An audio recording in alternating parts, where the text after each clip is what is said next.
के यो है दिया मन लगता के प्रेमियों में मन लगता और कहीं ना लगे प्रेमियों में मन लगता और कहीं ना लगे फीका फीका एक जग सारा भजन भाव के आगे फीका फीका एक जग सारा भजन भाव के आगे फीका फीका एक जग सारा भजन भाव के आगे फीका फीका एक जग सारा भजन भाव के आगे सजनों के इस भूख को भजनों की इस भूख को भजनों की इस भूख को बढ़ाए तेरा हर तेरा सेवा में लगाए रखना जी के पास भराए रखना हर तेरा सेवा में लगाए रखना जी के पास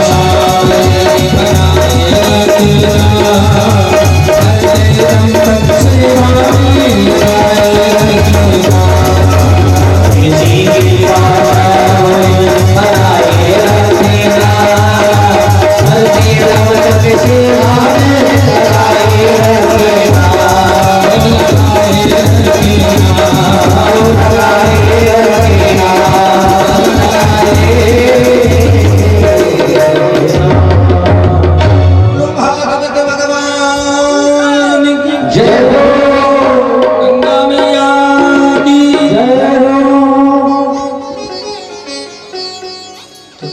जन्म जन्म तक तेरा मेरा साथ कभी ना छूटे छूट जाए सांसों की लड़ियां पर नाम तेरा ना छूटे प्यारे हर सांस में हो सुमिरन तेरा क्योंकि सांस सांस के हम सब कर्जदार हैं किसके बोले भगवान के भगवान से हम लोग एक ही बात कहे थे प्रभु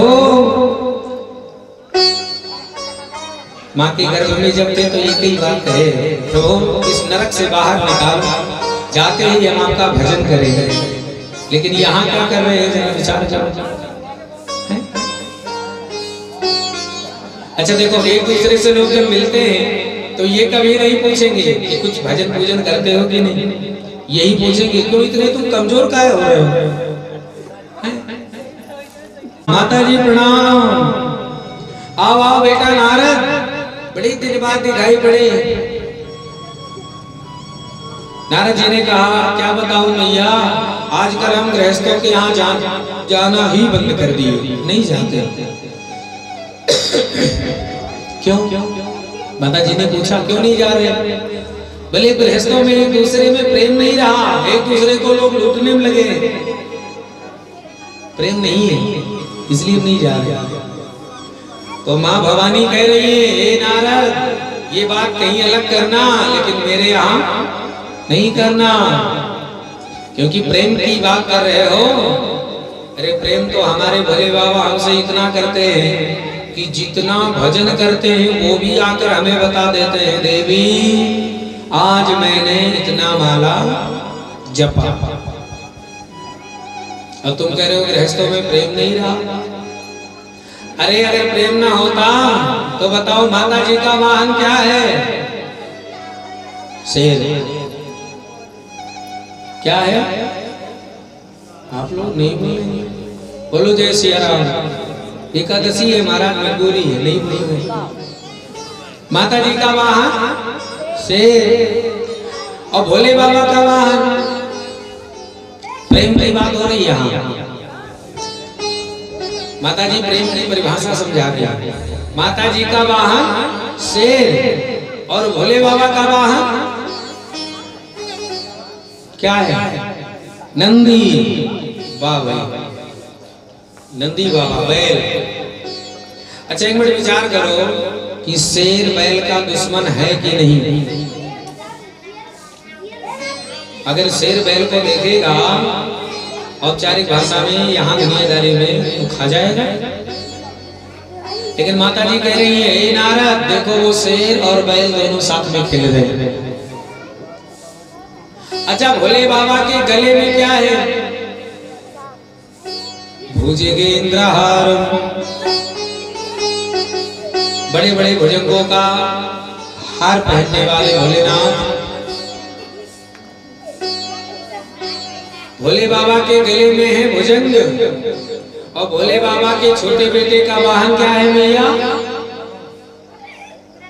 गणेश जी का वाहन हाँ मूसक, चूहा मारा। अब एक मिनट विचार करो, माता जी कह रही है, हे नारद देखो मेरे स्वामी के गले में सांप और मेरे छोटे बेटे का वाहन चूहा, देखो दोनों साथ में खेल रहे हैं और एक दूसरे के दुश्मन है कि नहीं बताओ? भाई सांप चूहे का बैरी है कि नहीं? नहीं है, भाती में नहीं मारते सांप चूहों को। बोलो जय सिया राम। माता रानी कह रही है, नारद तुम प्रेम की बात कर रहे हो, देखो चूहे ये और ये रहे सांप साथ में खेल रहे। अच्छा भगवान भोलेनाथ के बड़े बेटे का वाहन क्या है? मोर। कार्तिक का वाहन मोर, और भोले बाबा के गले में सांप। माता जी कह रही है, देखो मोर और सांप दोनों साथ में खेल रहे हैं। अब बताओ मोर सांप एक दूसरे के दुश्मन है कि नहीं? आप बताओ। लेकिन फिर भी देखो साथ में खेल रहे हैं। ए नारद तुम कह रहे थे प्रेम नहीं रहा, अरे प्रेम ना होता तो एक साथ खेलते। कट्टर बैरी है, कट्टर दुश्मन है, फिर भी साथ खेल रहे। नारद जी ने सोचा कि ये अपने घर की बड़ी महिमा गा रही है माता जी, अरे मेरा भी नाम नारद नहीं, आज इनके घर में खटपट ना करवा। तो नारद जी ने पूछा, माता जी हाँ प्रेम तो दिख रहा है आपके घर का, और दिख नहीं एकदम सामने प्रत्यक्ष, लेकिन एक बात नहीं हमारे समझ में आ रही है। ये बताओ कि भोले बाबा ये मुंड की माला लटकाए घूम रहे अपने सर में, गले में मुंड की माला लटकाए घूम रहे हैं, आखिर वो किसकी है ये तो बताओ। भोले बाबा के गले में नरमुंड माला है। आज नारद जी को मिल गया मौका। नारद जी ने पूछा, बताओ मैया भोले बाबा के गले में जो माला है वो किसकी है? अब माता जी दिमाग पे जोर लगा रही है, क्योंकि भोले बाबा कभी बताए नहीं और माता जी कभी पूछी नहीं। नारद जी को मौका मिल गया, ये प्रेम करते हैं, बताओ यही प्रेम है? आप कह रहे कि बहुत प्रेम करते हैं, बहुत प्रेम करते हैं, यही प्रेम है? अरे गले में मुंड की माला लटकाए घूम रहे हैं, आज तक अपने पत्नी तक नहीं बताए, ये कोई प्रेम है? नारद जी तो माथा खराब कर दिया। माता जी का क्रोध पारा से पार नहीं रहा। महाराज क्रोध जब बहुत बढ़ने लगा तो नारद जी समझ गए कि अपना काम बन गया। तो नारद जी माता जी को प्रणाम किए और सीधे चल दिए, क्या रुकने का नाम नहीं लेंगे। नारद जी सोच लिए कि भाई अब स्थिति बिगड़ सकती है। अब नारद जी जब चलने लगे तो चलते चलते भोले बाबा को इशारे में बताए, भोलेनाथ आपको माता जी याद कर रही है। तो भोले बाबा हंसने लगे कि हमारे घर से अगर नारद जी गए हैं तो निश्चित याद कर रही होंगे। बोलो जय श्री राम। तो भोले बाबा समाधि पूरी हुई, आए, माता रानी कहाँ पहुंची? कोप भवन में। कोप भवन में पहुंची। देखो पहले भवन अलग अलग हुआ करते थे। ये है कोप भवन, यहाँ केवल नाराज होने वाले जा सकते हैं। ये है रसोई घर, यहाँ केवल भोजन वाले जा सकते हैं। ये है ड्राइंग रूम, गेस्ट वालों के लिए जो अतिथि आ जाए। लेकिन आजकल बोले आजकल तो हर घर महाराज कोप भवन है, हर कमरा कोप भवन काहे? बोले महाराज आप पहले रसोई घर होता था, आज हो गया किचन। क्या हो गया मेरा? किचन का मतलब जहां ज्यादा किचकिच हो। आज माताएं अगर बर्तन तेज पटक रही हैं तो समझो सीताराम ही है, क्योंकि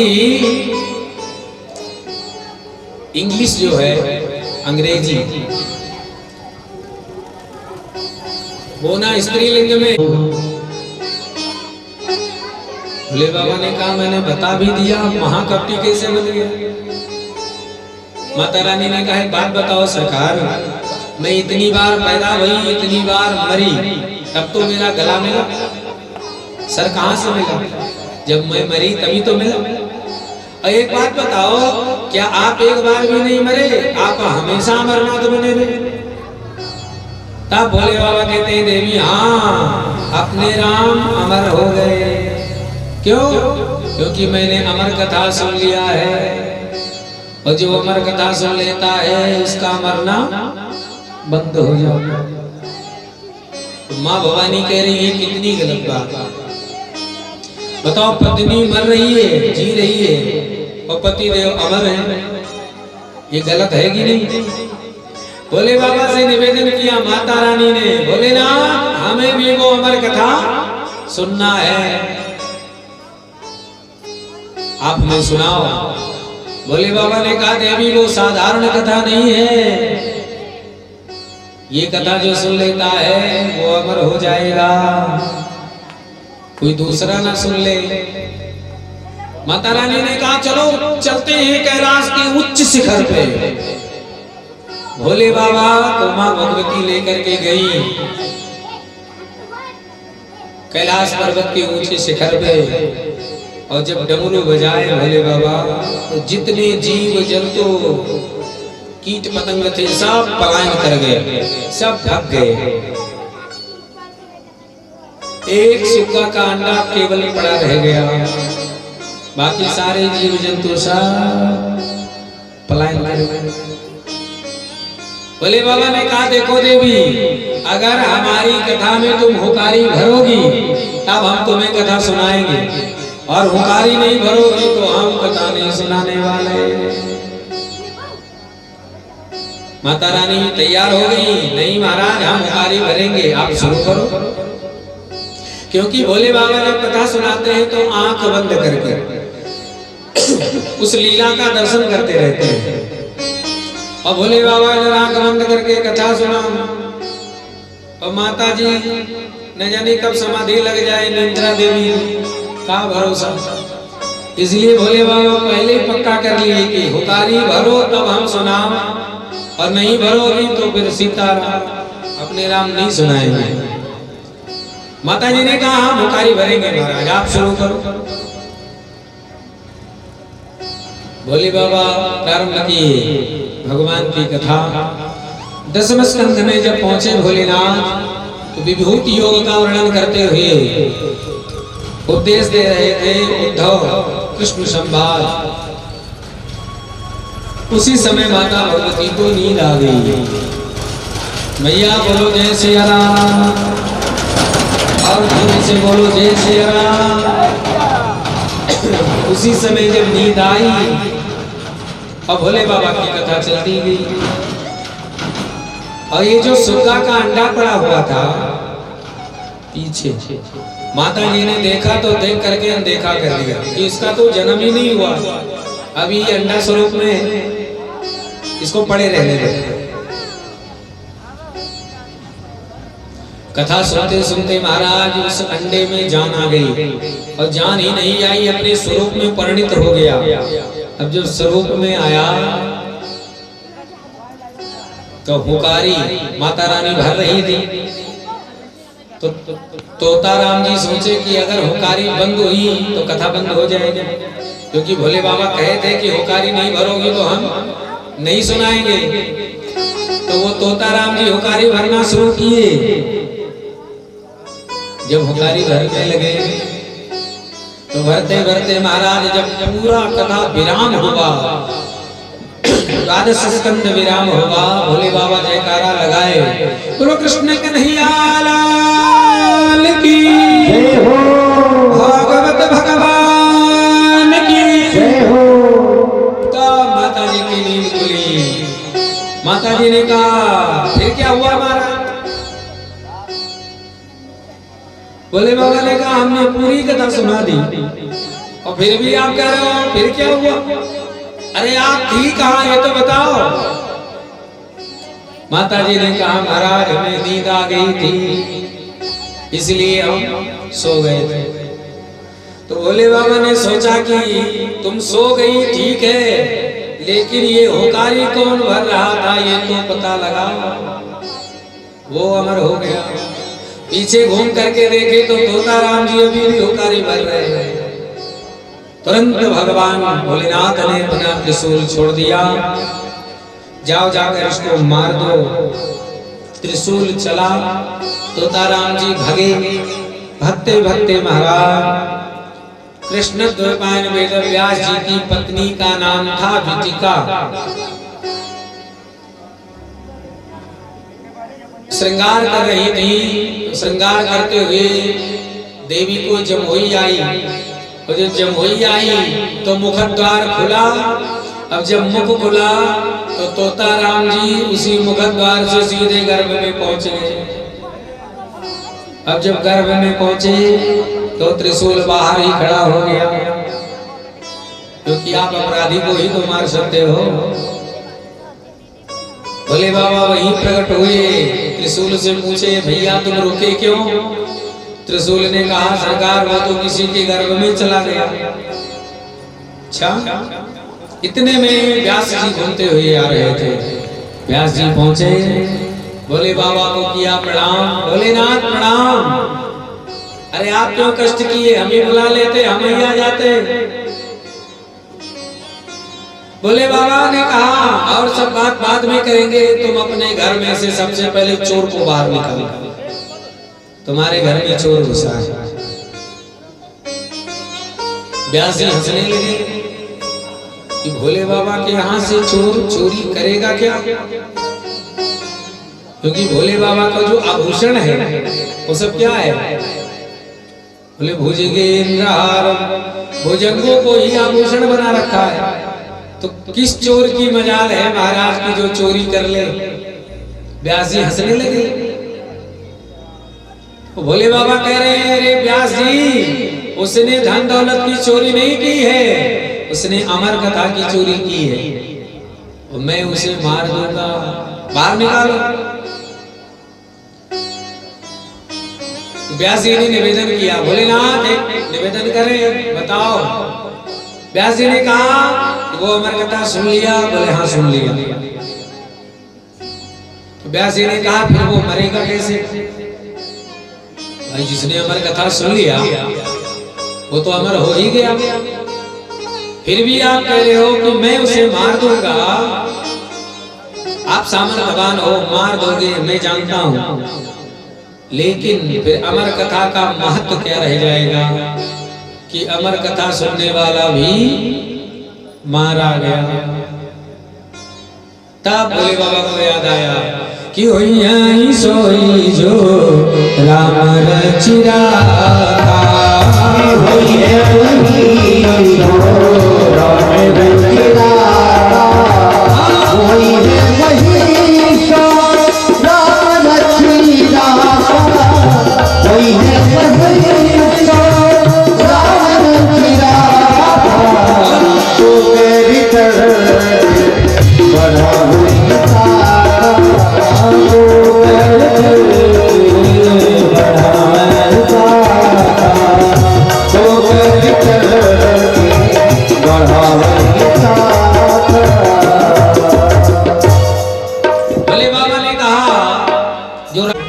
प्राविशद गीत कीर्ति।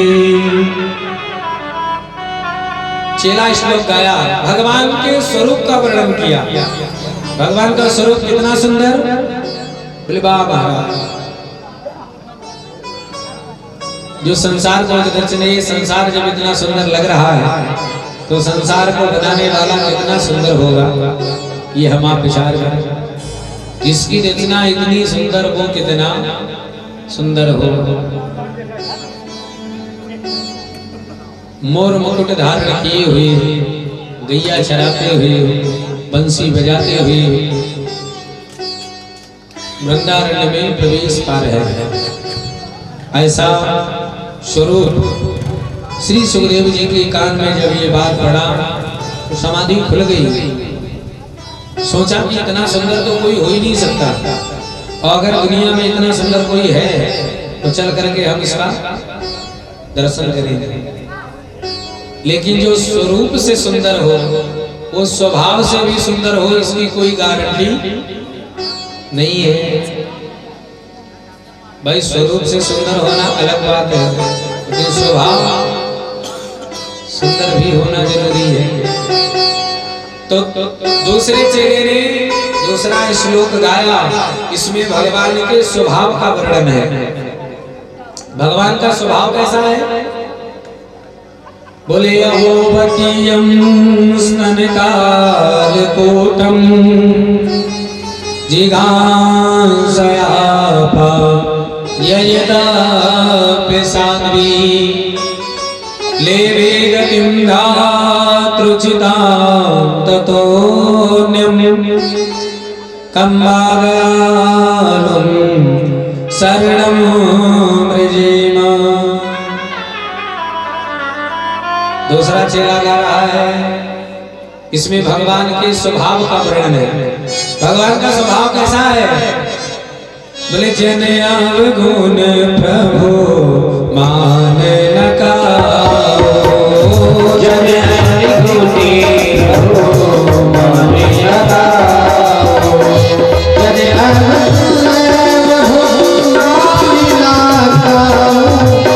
जन अवगुण प्रभु मान न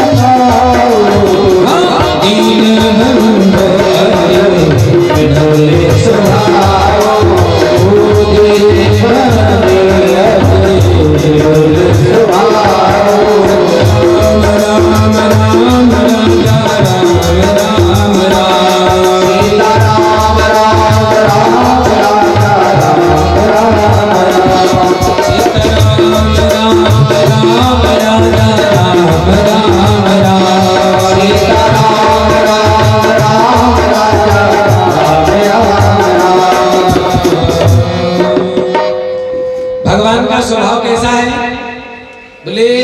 अवगुण जन अवगुण प्रभु मान न काओ, मेरे श्याम मेरे श्याम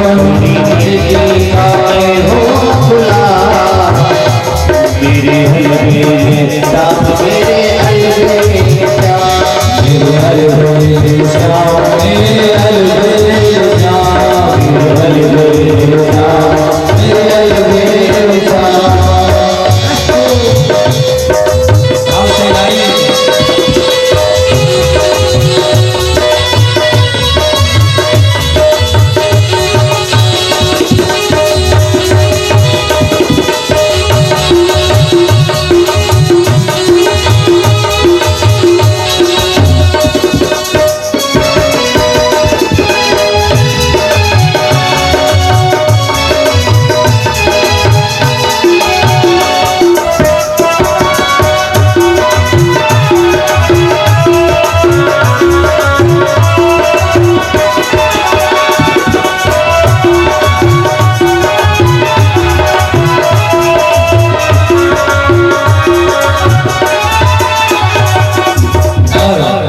सुखदेव जी कह रहे हैं, प्रभु मैंने सुना है ओ मोर मुकुट की है शोभा निराली, मुकुट की है शोभा निराली, प्यार छवि लगे भोली भाली, प्यार छवि लगे भोली भाली, मोर मुकुट की है शोभा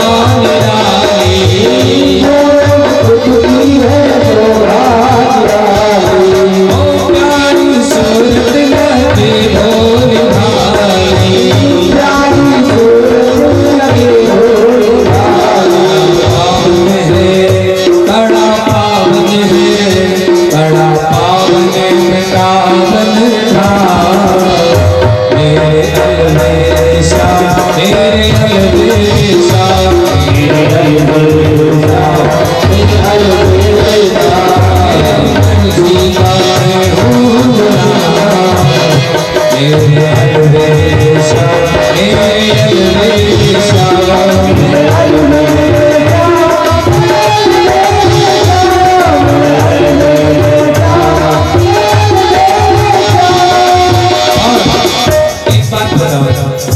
आप लोग मन बना के आ रहे हो, ताली नहीं बजाए। कहा गया है दिल में तो श्याम नाम की हो जरा ज्योति जला के दे, आएगा कब मेरा सावरा दिल से बुला के दे। क्योंकि कहते हैं कि किस्मत के ताले खोलना बाबा के हाथ है। ओ किस्मत के ताले खोलेगा जरा ताली बजा बुला के।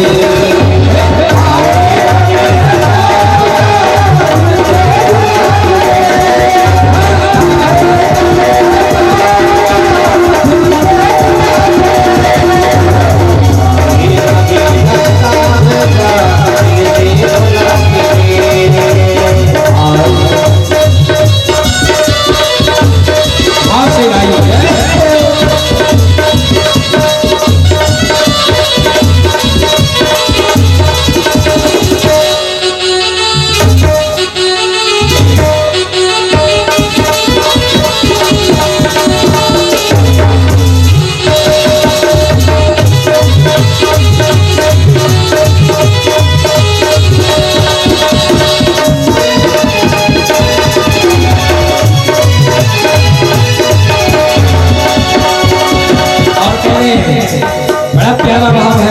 भक्त ने कहा हमारे यहाँ बासी वाले भी बैठे और क्षेत्र नगर वासी भी बैठे, सबरे भक्त कह रहे प्यारे किस्मत के ताले खोलना बाबा के हाथ है, बाबा के हाथ है, बाबा के हाथ है।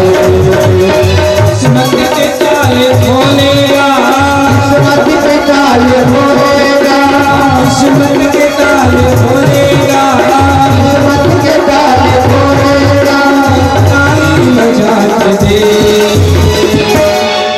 अब बजा कर ताली जोरदार ठाकुर जी के लिए तो कहना कि आएगा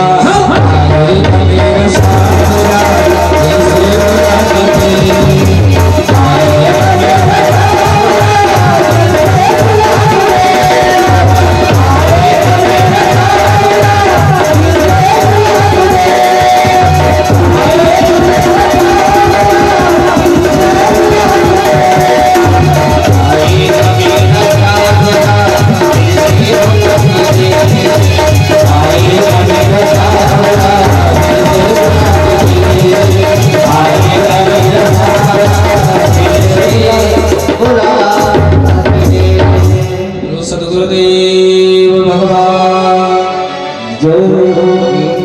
महाराज। आज ना ताली बजेगी ना आवाज निकलेगी, कल बजवाना कोई बात नहीं, बोलो जय श्री राम। इस प्रकार से आज श्री सुखदेव भगवान को दोनों चेला लेकर के आए पिताजी के पास। पिताजी अपने पुत्र को पा करके आह्लादित हो गए। वाह, जिस बेटे के लिए मैं पागल बना फिर रहा था, पुत्र पुत्र कह के पुकार रहा था, लेकिन मुड़कर इसने नहीं देखा। आज भगवान के चरित्रों ने देखो कितनी शक्ति है, खींच लिया आगे। आज सुखदेव जी को पात्र मानकर, पुत्र नहीं, व्यास जी ने पात्र मान करके और संपूर्ण भागवत मान कर। अच्छा एक बात बताओ, पहले जलेबी को सेका जाता है तो इसका नाम पड़ गया जलेबी। अब खाने में आनंद कब आएगा? खाली जलेबी खाना लेना महाराज। इसको पहले रस भरी कढ़ाई में छोड़ दो, चाशनी में, और जब चाशनी में पड़ेगी जलेबी तो इसमें जब रस भर जाएगा तब पाने में आनंद आएगा। उसी प्रकार ये भागवत पांडवों से बोले, रे भैया विजय की प्रथम रात्रि है तो चलो कहीं धूमधाम से मनाएं। ये यहाँ शिविर में क्या कर रहे हो? लेकर चले गए और पांडवों की सुनी सैया पर द्रौपदी के 5 बेटा आकर सो गए, जो अपने पिता के समान देखने में महाराज लगते थे। रात्रि में जब आक्रमण किया अश्वत्थामा ने, तो पांडव पुत्रों को ही पांडव समझ लिया और 5 का सर काट लिया। और काटने के बाद महाराज सर लेकर दौड़ा दौड़ा गया दुर्योधन के पास। मित्र, तुम एक की बात कर रहे थे, देखो मैं 5 का सर लेके आया।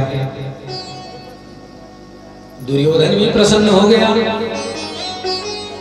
लेकिन जब ध्यान से देखा, देखते ही पहचान गया, अरे अश्वत्थामा, ये पांडव नहीं, ये तो पांडव पुत्र हैं।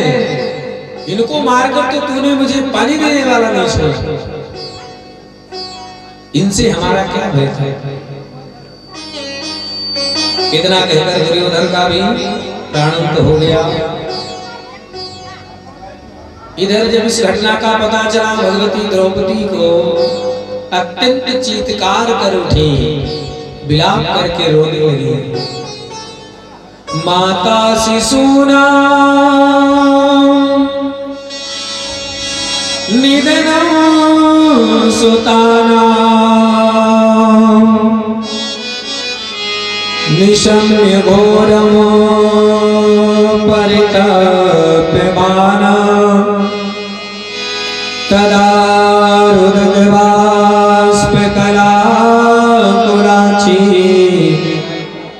तां स्वान्तयन्ना किरीटमाली।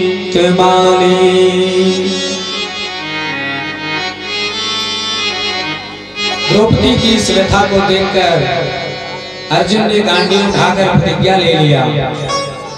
अर्जुन ने कहा, देवी तुम दुखी मत हो, जिस दुष्ट ने ऐसा दुष्कर्म किया है, मैं उसको लाकर तुम्हारे आंखों के सामने मृत्यु दंड दूंगा। ऐसा कहकर वो गोविंद के द्वारा संचालित रथ में बैठे और पीछा किया अश्वत्थामा का। अश्वत्थामा भगा, आज अर्जुन मुझे नहीं छोड़ने वाला। अश्वत्थामा ने ब्रह्मास्त्र चला दिया। अर्जुन घबरा गए। भगवान बोले, अर्जुन तुम क्यों घबराते हो? अर्जुन, आज द्रौपदी जी समझा रही है, वपनम द्रविड़ादानम स्थानानिर्यापणम तथा ऐसे ही ब्रह्मबंधोना वधोना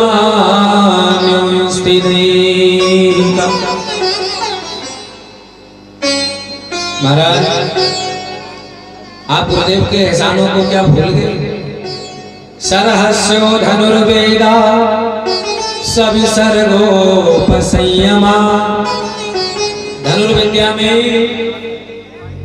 जिसको तुमने बांधा है, इन्हीं के पिता द्रोणाचार्य वो शिक्षा आपको दिए और आप उन्हीं को, उनके बच्चे को बांध रखे हो। अर्जुन कहने लगे, देवी अरे क्या तुम भूल गई, तुम्हारे 5 पुत्रों को इसने सोते सोते समाप्त कर दिया और तुम इस पर दया दिखा रही हो। द्रौपदी जी ने कहा, सरकार इस पर तो तनिक भी दया नहीं आ रही, लेकिन जिस शोक में मैं डूब रही हूं, दूसरी मां को क्यों डुबाऊं? क्योंकि पुत्र पीड़ा की व्यथा में समझ गई कितनी होती है। अरे हमारे पास पुत्र नहीं तो कम से कम पति का अवलंब तो है। और इनके पिता द्रोणाचार्य जी तो महाभारत में ही पधार गए। एक बेटे का सहारा लेकर के जी रही है तुम्हारी गुरु माता, बताओ उस पर क्या बीतेगा? द्रौपदी जी कह रही हैं, मारो वीरस्य जननी गौतमी पति देवता। महाराज, आपकी गुरु माता असहाय हो जाएगी। युधिष्ठिर जी को बात उचित लग गई। युधिष्ठिर जी ने कहा, अर्जुन ये द्रौपदी बात एकदम ठीक कह रही है। इसलिए जैसा भी सही, गुरु पुत्र है हमारे लिए सर्वदा वंदनीय है। छोड़ दो। भीमसेन की आंखें टेढ़ी होने लगी, गदा संभालने लगे, तुम सब छोड़ दो, लेकिन मेरी गदा से बचने वाला नहीं है। अब तो बड़ी भारी समस्या खड़ी हुई। भीम और अर्जुन का एक स्वर हम छोड़ेंगे नहीं, और द्रौपदी जी का और युधिष्ठिर जी का एक विचार कि जो होना था सो हो गया, अब गुरु पुत्र को क्यों मारा जाए। बात जब बहुत उलझ गई,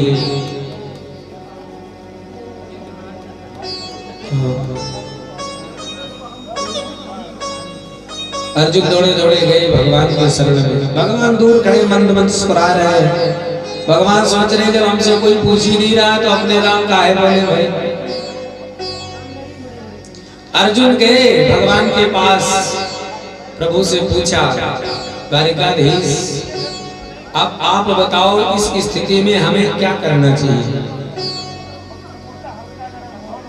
भगवान कह रहे हैं, अर्जुन तस्मा शास्त्रम प्रमाणं ते कार्य व्यवस्थितो। क्या करें क्या ना करें इसमें शास्त्र साक्षी होते हैं। शास्त्र जो आज्ञा दे वही करना चाहिए। तो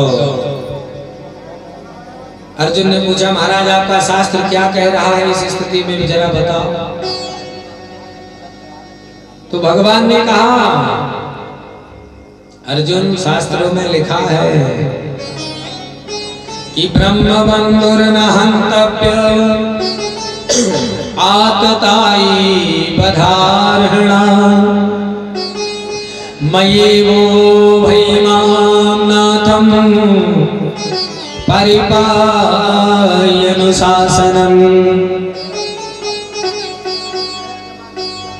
भगवान ने कहा, अर्जुन शास्त्र में लिखा है कि ब्रह्म बंधुर न हंतव्य, ब्राह्मण का कभी वध नहीं करना चाहिए, कोई भी हो कैसा भी हो। ब्रह्म बंधुर न हंतव्य, और दूसरी तरफ क्या लिखा है, बोले आतताई बधारणा। भगवान कह रहे हैं कि आतताई कोई भी हो कैसा भी हो वो वध के ही योग्य होता है। भगवान अर्जुन ने कहा, जय हो महाराज, ये आप सुलझा रहे हो कि उलझा रहे हो।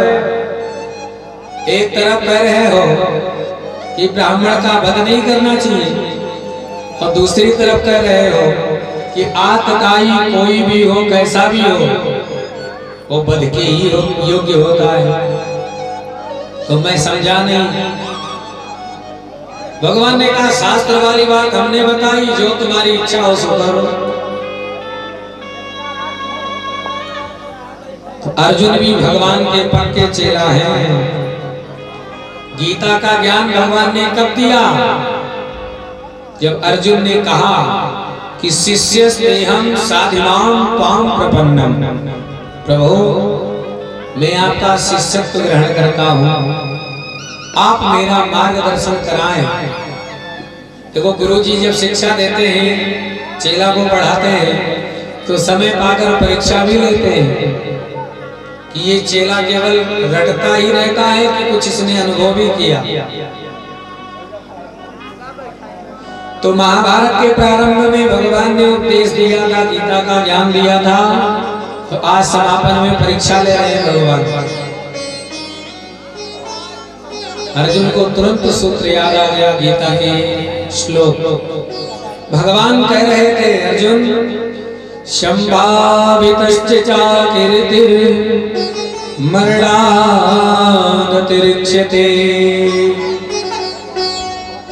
इसी का अनुवाद गोस्वामी जी ने किया कि संभावित कह अपजश लाहो, संभावित कह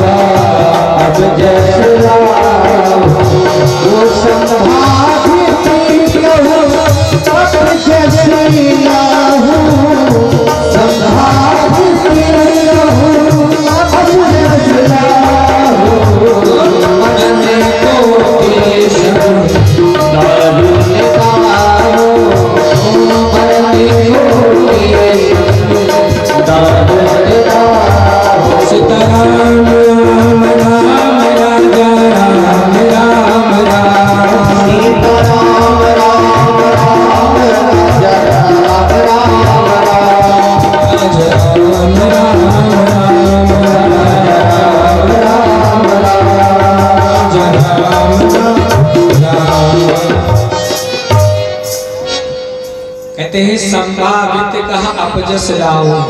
गोस्वामी जी ने अनुवाद किया कि सम्मानित देव देव जगतपते नान्यं भयं पश्ये यत्र मृत्यो परस्पर। पाहि पाहि कह करके वो देवी आई और ठाकुर जी के चरणों से लिपटी। भगवान एक क्षण के लिए सावधान हो गए कि आखिर ये है कौन। ध्यान से देखा, ओ हो ये तो पांडवों की कुलवधू है, अभिमन्यु की पत्नी ये उत्तरा है। अभिमन्यु तो वीर गति को प्राप्त हो गए, लेकिन उत्तरा देवी गर्भवती होने के नाते सती न हो सकी। इसलिए देवी चिंता मत करो, क्या बात है बताओ। उत्तरा भगवती कह रही है, प्रभु ये अंगारा ब्रह्मास्त्र अंगारा बना चला रहा है हमको जलाने के लिए, ये निश्चित हमें जला देगा, भस्म कर देगा। अरे मैं बचूं मरूं इससे कोई मतलब नहीं, लेकिन मेरे गर्भगत शिशु पर कोई आंच नहीं आना चाहिए, क्योंकि आज वो समाप्त अगर हो गया प्रभु तो आज से पुरवंश ही समाप्त हो जाएगा। एक ही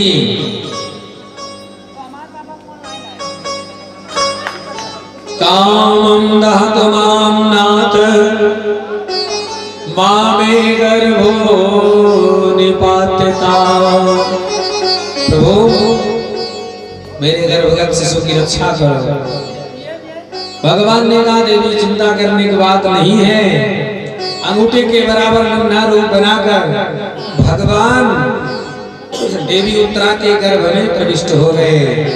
बाल रूप में बैठे नन्हे से परीक्षित गर्भ में मां के भगवान ने जाकर के अश्वत्थामा के भेजे हुए ब्रह्मास्त्र को शांत किया और चतुर्भुज रूप में भगवान ने परीक्षित को गर्भ में ही दर्शन दे दिया। और दर्शन देकर देखो भाई, हमारे भारत भूमि में माताओं ने भगवान को धारण किया श्री राम और कृष्ण के रूप में।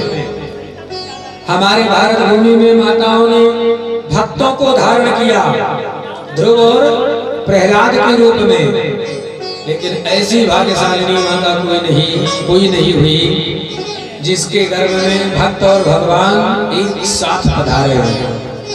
ऐसा संयोग अगर मिला तो भगवती उत्तरा देवी परम भागवत परीक्षित पूर्व से ही विद्यमान थे। आज भगवान भी पहुंच करके भक्त भगवान का संयोग पुष्ट कर दिया। बोलो भक्त वत्सल भगवान की जय हो। इस प्रकार से उत्तरा देवी के सामने पुनः प्रकट भये भगवान। अब यहाँ से आगे की कथा आप लोग सुनेंगे कल। समय से आप सब लोग पधारे, समय का अतिक्रमण न होने पावे। ये ध्यान रखें कि आज प्रसंग छूटा कहाँ है, कल वहीं से प्रारंभ होना चाहिए। कल समय से आप लोग पधारे और आइए प्रभु का 2 बार नाम लिया जाए।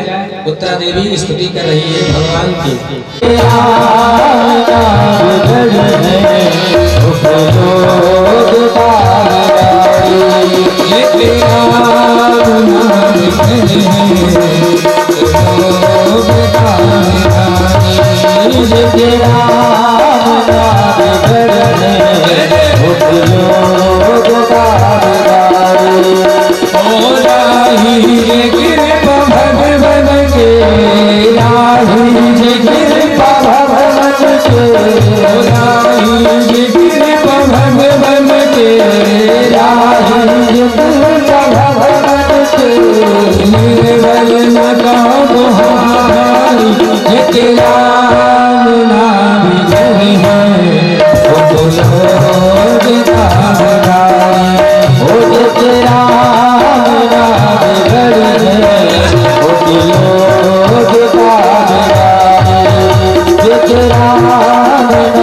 छठ में शाय इतना मेरा बिगड़ है वो विरोध का बिगाड़े तेरा मना बिगड़ है वो विरोध का बिगाड़े तेरा मना बिगड़ है वो विरोध का बिगाड़े।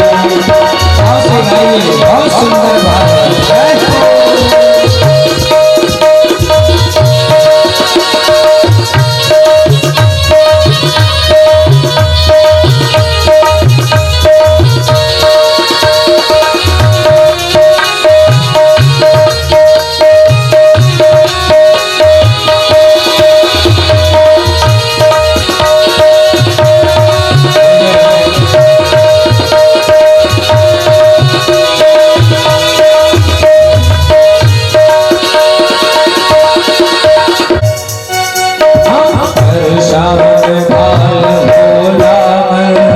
दुश्मन के दाव से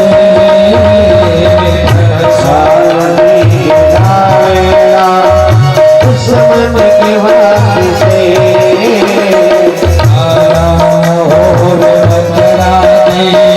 दूसरा के चाहे पूरा दूसरा के चाहे पूरा सपना अधूरा और चरवर के सपना रहे अधूरा लिखे महेश गीतिया लिखे महेश गीतिया लिखे महेश गीतिया लिखे महेश गीतिया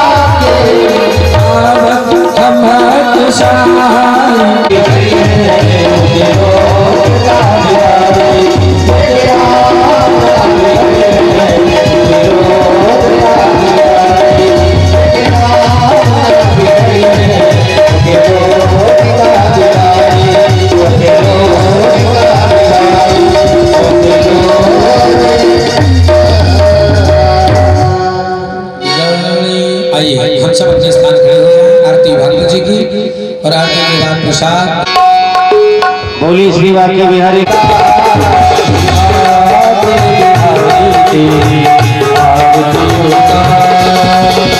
आरती उतारो प्रभु आरती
दुनिया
आराधिकीं समर्पयामि शीतलीकरणं स्मृत्येवाम्।